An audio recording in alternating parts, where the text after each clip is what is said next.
The sound of clashing swords, the thunder of horses, and the roar of men charging into battle, this is where Richard Plantagenet, later known as Richard the Lionheart, felt most alive. Long before he wore the crown of England, Richard's destiny was forged not in the royal courts of luxury, but in the fires of war. His life would become one of the greatest medieval epics, a story of courage, ambition, betrayal, and glory. Richard was born on September 8, 1157, in Oxford, England, to one of the most powerful royal families of the age. His father, King Henry II of England, ruled a vast empire that stretched from the rolling hills of Ireland to the vineyards of southern France. His mother, Eleanor of Aquitaine, was one of the most remarkable women in history. Beautiful, intelligent, and once Queen of France before marrying Henry. She was also fiercely ambitious, and Richard inherited much of her fiery spirit. From his early years, Richard stood out. He was tall, strong, and possessed a commanding presence. While most princes of his age were taught diplomacy and court politics, Richard's heart was captured by tales of knights, crusades, and legendary warriors. Unlike his brothers who schemed for power through politics, Richard chose the sword. He trained relentlessly, mastering the arts of war, horsemanship, and strategy. But the Plantagenet dynasty was no peaceful family. Richard grew up in a world of betrayal and rivalry, where father and sons often turned against each other. King Henry II was a masterful ruler, but he was also stubborn and controlling. Richard, along with his brothers, frequently rebelled against their father, each seeking more land and power. It was in these family wars that Richard proved his worth. At just 16 years old, he led his first army into battle, commanding soldiers in France with a fearlessness that earned him both respect and fear. By his early 20s, Richard was already renowned as a warrior. The chroniclers of the time described him as tall, broad-shouldered, and golden-haired, with a voice that could thunder across the battlefield. He was ruthless against his enemies, yet admired even by those he fought. This reputation earned him the nickname that would follow him through history: Coeur de Lion, the Lionheart. When his father, Henry II, finally died in 1189, Richard ascended the throne of England. But unlike most kings who would spend their first years consolidating power at home, Richard's eyes were fixed elsewhere. He cared little for ruling England directly.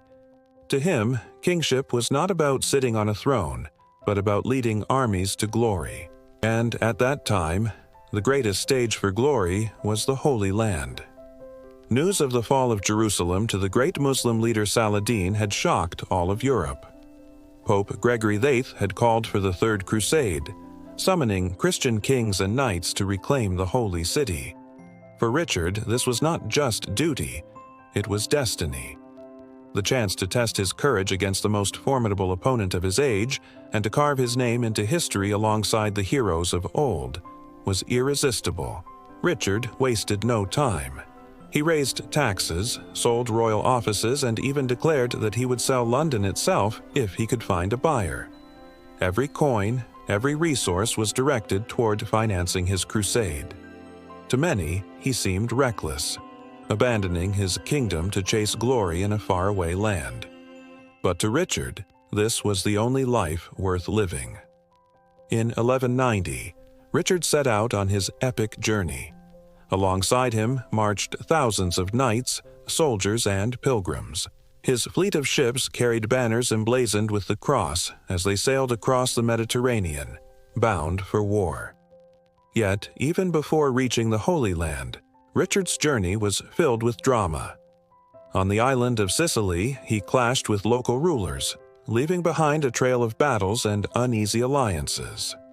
Then, in Cyprus, he seized control of the island after a dispute with its ruler, Isaac Komnenos. In just weeks, Richard had conquered Cyprus, turning it into a vital supply base for the Crusaders. His charisma, boldness, and ferocity were on full display, and his reputation as a warrior king spread like wildfire across Europe and the Middle East. When Richard finally arrived in the Holy Land in 1191, he entered a world torn by conflict. The Crusaders had suffered defeat after defeat, and morale was low.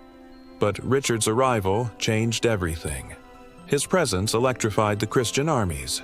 He was not a king who hid behind walls or commanded from a throne. Richard rode into battle at the front lines, his sword flashing in the sun, his banner flying high. The first great test came at the Battle of Acre.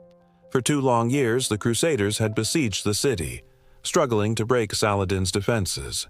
But Richard's leadership turned the tide. Despite suffering from fever, he fought with relentless energy, directing assaults, rallying troops, and inspiring his men. Finally, in July 1191, Acre fell to the Crusaders. It was a major victory, and Richard's fame grew even greater. Yet Richard was not just a warrior, he was also a shrewd tactician. He negotiated with enemies when needed, outmaneuvered rivals within the Crusader ranks, and always kept his eyes on the ultimate prize, Jerusalem. But the path would not be easy. Saladin was no ordinary opponent. He was a brilliant general, admired for his honor and mercy, and his armies were disciplined and determined. The clash between Richard the Lionheart and Saladin would become legendary. 2 titans of their age, locked in a struggle that would shape history.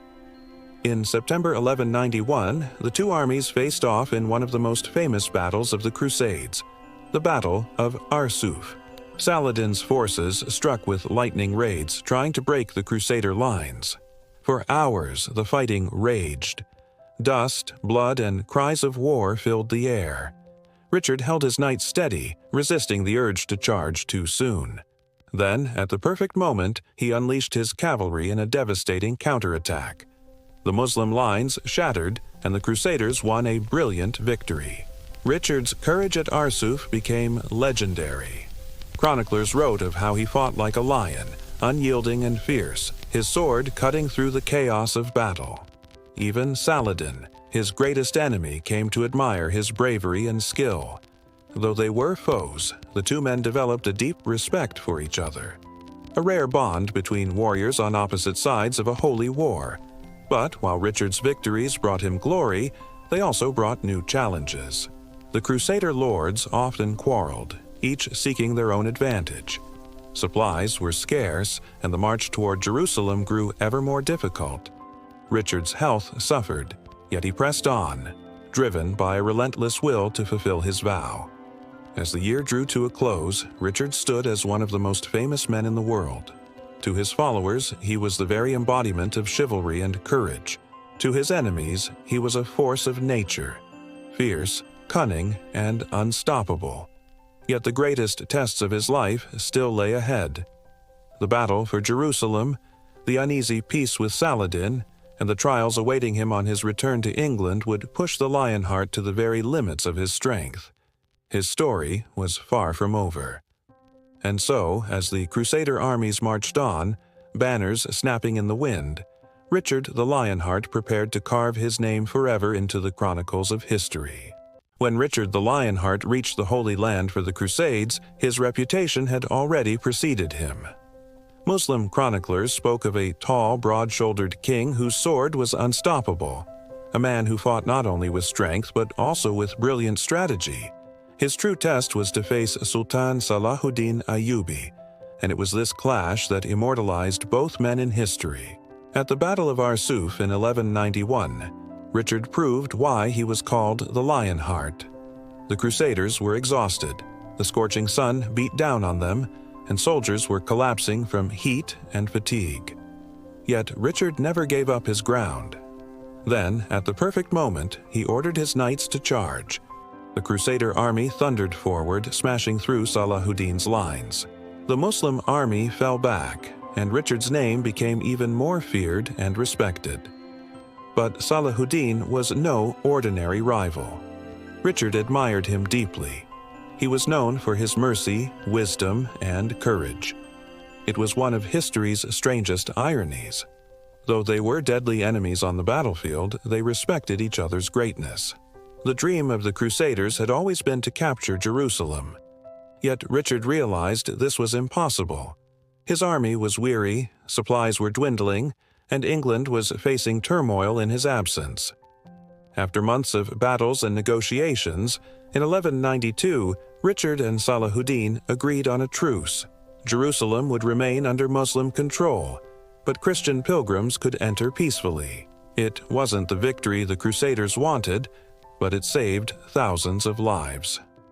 Richard, the warrior king, then began his journey home. But fate had another trial in store. A storm scattered his fleet, and he was forced to travel disguised through enemy lands. Near Vienna, he was recognized. Duke Leopold of Austria, whom Richard had insulted during the Crusade, captured him. The news spread like wildfire across Europe. The hero of England, the Lionheart, was now a prisoner. Leopold handed him over to Emperor Henry VI of the Holy Roman Empire, who demanded a ransom so enormous it could bankrupt a kingdom. 150,000 marks of silver, the largest sum of its time. Panic gripped England. To pay the ransom, people sold their lands, pawned their jewelry, and even the church's treasures were emptied. Men, women, and children alike carried the burden. After months of sacrifice, the ransom was paid, and Richard was freed. When he returned, he was welcomed like a savior. But beneath the joy lay bitter truth. England was drained of wealth, and years of his absence had allowed treachery to grow. His brother John had plotted with King Philip II of France to steal the throne. Richard forgave him, but never truly forgot. For the rest of his short life, Richard spent most of his time in France, fighting Philip. His brilliance as a commander never faded, but these endless wars drained England even further. In 1199, while besieging a small castle, Richard made the mistake of approaching the walls too closely. An arrow struck his shoulder. At first, the wound seemed minor, but infection set in. After days of agony, Richard the Lionheart died at just 41 years old. Even in death, his legacy was unusual. His heart was buried in Rouen, his body in Fontevraud Abbey, and his entrails near the place he died, as though even after death he remained a king of many lands. But what did he truly leave behind? To his people, he was a hero, a king of courage and honor. Songs and legends painted him as the perfect knight. Yet history reveals a more complex figure, a king who spent barely 6 months of his 10-year reign in England, who drained his realm's wealth on wars, and who loved the clash of swords more than the peace of governance. Still, the name Richard the Lionheart echoed through the centuries. To his enemies, he was a terrifying foe. To his allies, he was a fearless leader. To storytellers, he became larger than life. He was a king remembered not for ruling in peace, but for carving his name into history with bravery, war, and legend.